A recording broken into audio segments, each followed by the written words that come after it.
விற்று போடப்படுகிறான், ஆண்டவர் அவனோடு கூட இருந்தார். தவறான பழி போடப்படுகிறது, ஆண்டவர் அவனோடு கூட இருந்தார். சிறையில் அடைக்கப்படுகிறான், ஆண்டவர் அவனோடு கூட இருந்தார்.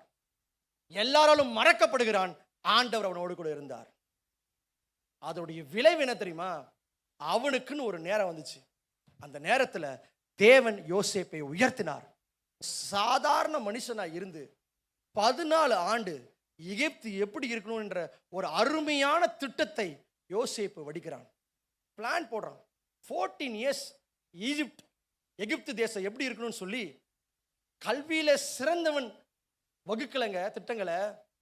எல்லா பழிகளையும் ஏற்று தோல்வி நிறைந்தவனா இருந்த யோசேப்பு அந்த திட்டங்களை வகுக்கிறான். அதோடைய விளைவு என்ன தெரியுமா? 14 ஆண்டுகள் எகிப்தை சுற்றி இருக்கிற தேசங்கள் எல்லாம் பஞ்சத்துல இருந்தாலும் எகிப்து காப்பாற்றப்பட்டுச்சு. ஏன் தெரியுமா?